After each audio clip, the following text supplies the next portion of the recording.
Yeah, permission to be angry. Okay. But don't forget to pick up permission to have courage, right? We pick up permission to have anger, permission to be upset, permission to be sad. Fabulous, beautiful, wonderful. We need it. That's, let's say, the first fire. But then you got to go get the treasure, which is, well, what's locked because I'm not able to express or show some sadness, or even to myself. What's locked? What is up, everyone? Lauren here, and I'm super excited to spend some time with you today. You're going to get a lot of self-love, self-understanding, and you're going to see how I care for myself, because you know what? Sometimes we just need to see things in a slightly different way.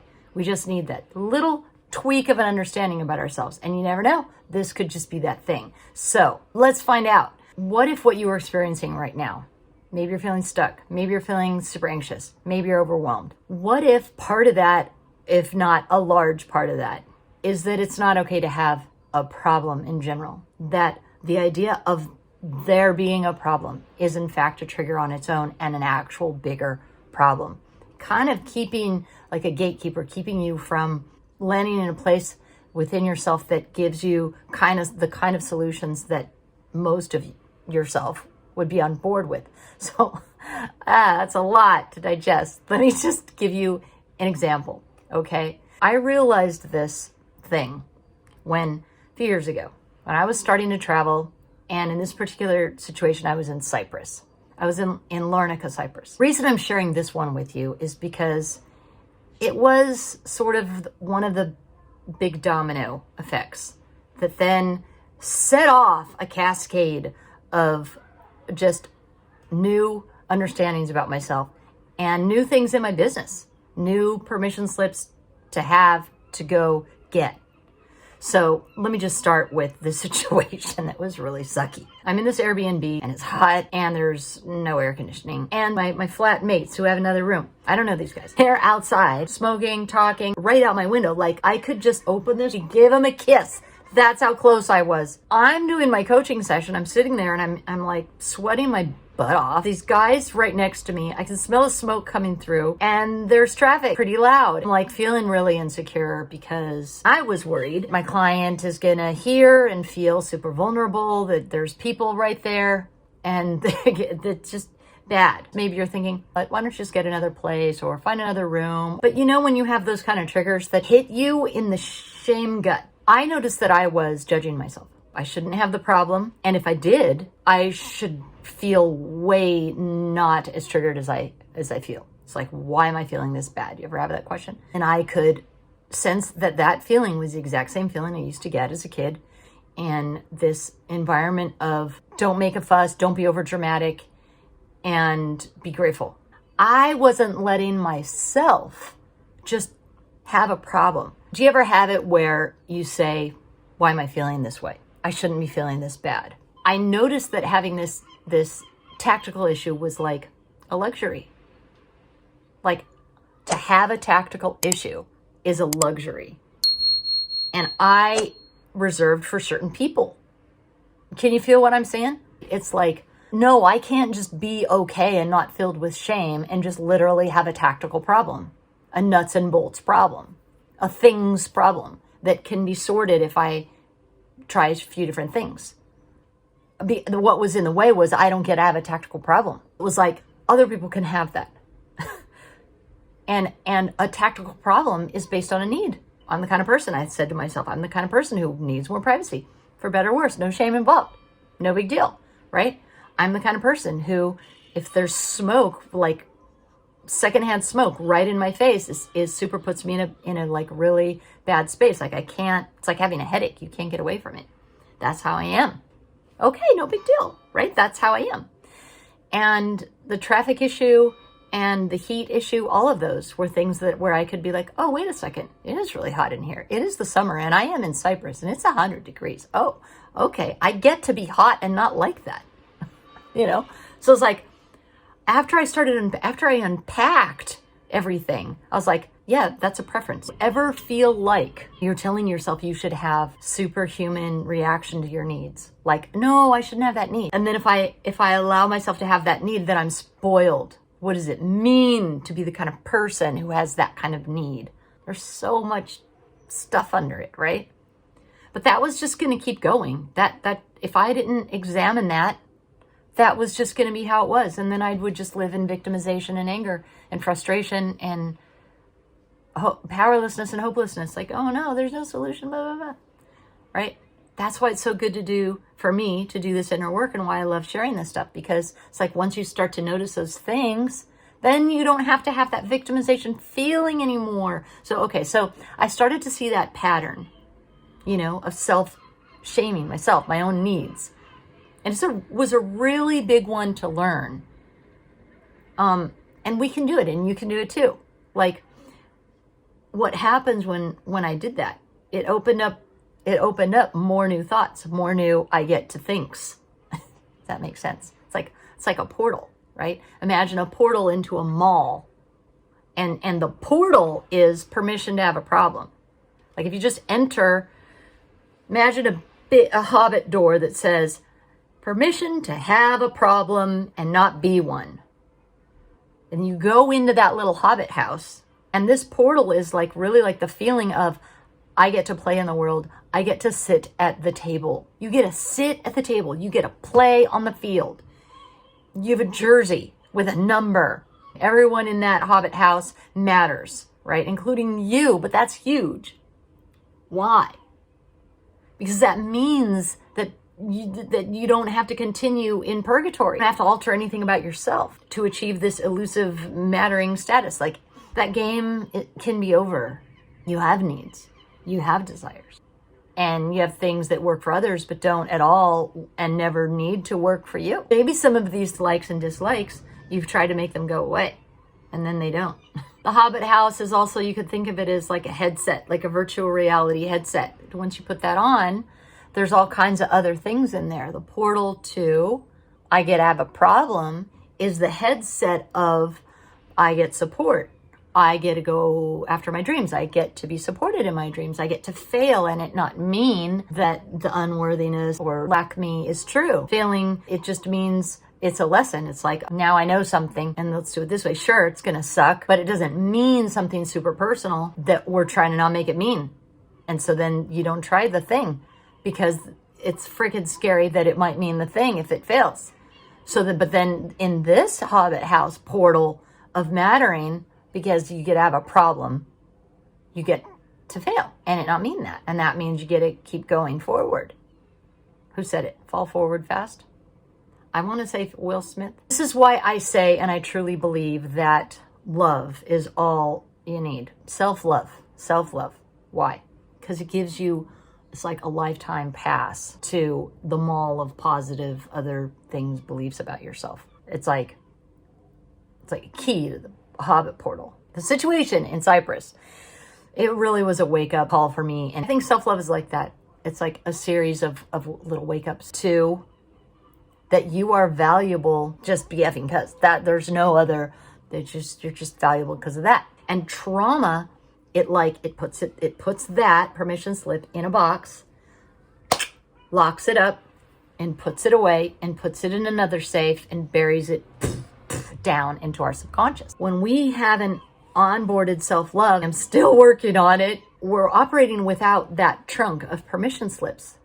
And that's what coping strategies are. A coping strategy might be, don't try that thing, because then it would mean if you failed, which is likely, we're likely going to fail a lot. I fail a lot. Then it's going to mean something bad, and that's going to be unbearable to feel and believe. It's like the death of us. But that belief can die without us having to fail and then have the death of us. Instead, we can have the death of that belief and then fail and not have to have the death of us. This idea of permission slips being locked by trauma, that's something that I find very helpful. I think where people get stuck, the trip up is not shining the light on the positive permission slips, the ones that we need to grab out of the box and re-onboard. We have to feel, to some degree, some emotions that are not wanting to be felt. It's almost like that's the fire you have to get through to see the permission slip that's on lock. And I'm not exaggerating if I say 9 times out of 10, those feelings aren't as bad as people think they're going to be.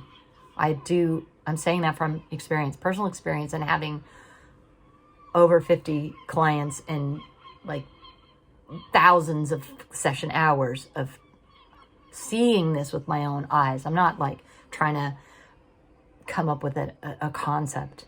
This is just what I've experienced. Now you might disagree, but those feelings aren't as bad as people think they're going to be. And then catching that positive belief that's on lock and then saying, hey, wait, then that means I can own that because that is part of me. It's not bypassing. It's like, well, no, that's a part of me. Yeah, permission to be angry. Okay, but don't forget to pick up permission to have courage, right? We pick up permission to have anger, permission to be upset, permission to be sad. Fabulous, beautiful, wonderful. We need it. That's, let's say, the first fire. But then you got to go get the treasure, which is, well, what's locked because I'm not able to express or show some sadness, or even to myself. What's locked? Permission to show joy, maybe. I've had it where clients were like, they were not allowed to express joy in their house. Like one of their parents would give them a super hard time, give them a chore or something. So they were like, no, I'm not going to show that. Then we develop a relationship with ourselves, and we become that inner parent, and we tell ourselves to stop having the joy. Permission slips, permission to love yourself, permission to have courage, permission to fail, permission to look a certain way that you want to look, permission to ask for help, permission to fail. By the way, a big one is getting shit for grades, permission to be messy, permission to be tidy, however you are, whatever got criticized, that. Permission to assert a no, that's the biggest one. The permission to assert a no and the permission to express joy. And then I would suggest replay that whole list and hear it with, instead of permission slips, safety too. Safety to have a no, safety to express joy, stuff like that. And see if one of those resonates with you. It's really nice when you land on what positive permission slip was locked up in your treasure chest. So, because a big part of this empowerment journey is unlocking these suppressed, repressed by others and then ourselves permission slips to be, do, and have.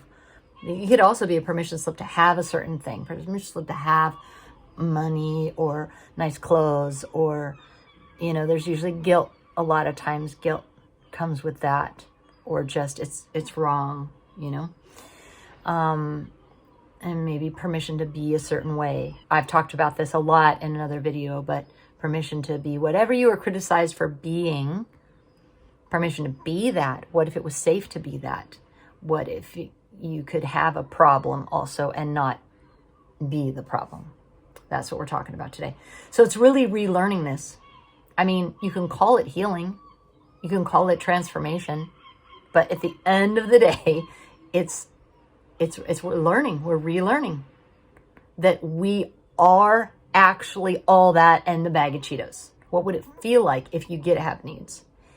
If you get to have boundaries? If that permission slip was unlocked, just what would that feel like? What would that look like? What would it be like to be in your body and in your brain? Thinking that way, like, I get to have that. It's very, self-love is a very self-intimate experience, because you have to stop and be with yourself and like check it out, how you're thinking, and be like, is that nice to myself? And then maybe you're like me and you're like, well, how come it's not? That's helpful for me. 2 situations of that Cypress me having a hard time. We'll look at it in both ways. So you can apply this to your situation. The trauma me is like, oh, there's this me over here having a hard time, and I'm also bad for it. And there's no way out, and I feel disempowered to solve the situation, okay? I feel anger, resentment, and powerlessness. Integrated permission slip would be, I have a problem. It feels like the problem is over there. Here's the problem. And then here's me, right? And maybe I feel fear and worry, but the problem feels over there. It feels like there's a separate me who's okay, who has a problem. Here's another example. There was this person who was having a hard time meeting people in their childhood. They were really given a lot of crap They were angry. They had to process their negative emotions by themselves, but they felt like they were a bad person for feeling bad. And it was just really confusing. There was just no support for them to have a no. That made them go against themselves a lot. Like, should I be not liking this? Then in adulthood, a conflict with a person, it would just trigger the shame right on the hell up.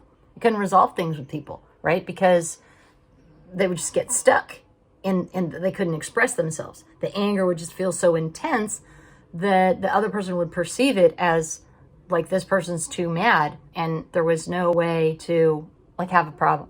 They just wanted their no seen and heard so they could feel safe with themselves. Like, please, can you understand that I don't like this, so that I can like check the box in my own mind saying, okay, good, this is a boundary.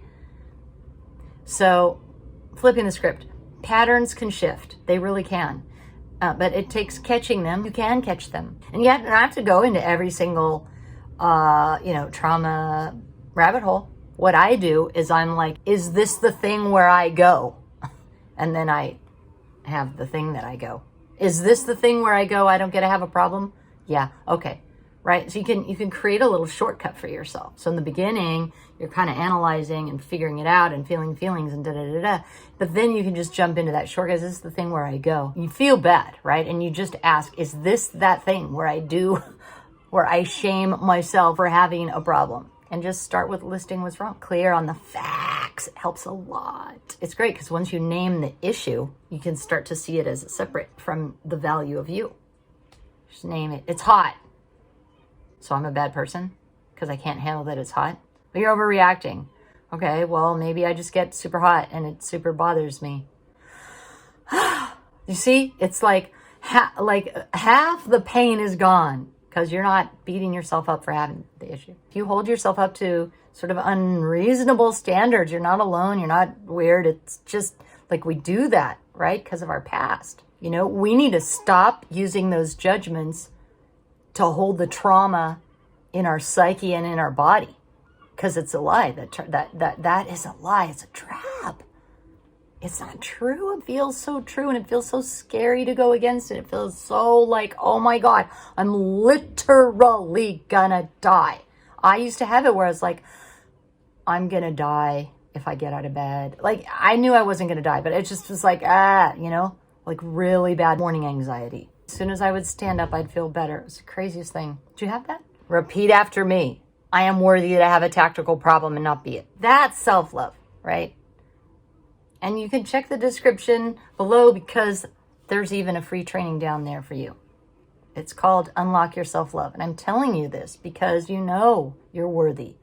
You're worthy of respect from other people. You're worthy of support. You're worthy of love from the people you love. You know that about yourself.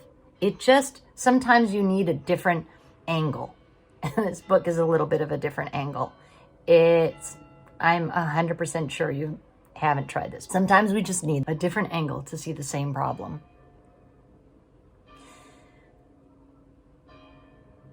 And so back at the Airbnb, it became my mantra. I get to have a tactical problem. I just kept saying, take that and run with it if you find that at all helpful to you. You know what I did? I was like, why don't I ask the guys, do you mind if I'm on a work call and you're out there, and we just set up this thing where I would be like, the weird thing is then they were like okay with it, and then they even gave me a snack, but I'm saying snack with a raised inflection because I don't know if it had a sexual innuendo because it was a sausage, but it was a fig roll, like this giant fig roll in the shape of a weenie. Like, not really appropriate thing to give a single lady in a hotel. Really weird. But I was like, what am I gonna do? Act weird and then just actually make it weird? So I was just like, oh, cool. They gave me a bottle of wine. Yeah, that just made me feel even more unsafe now that I remember. But I was like, well, at least we set something up so I can get my work done. Anyway, by the way, I appreciate from the bottom of my soul's heart, your likes and your subscribes. And that's it for now. Until next time, stay extremely fluffy.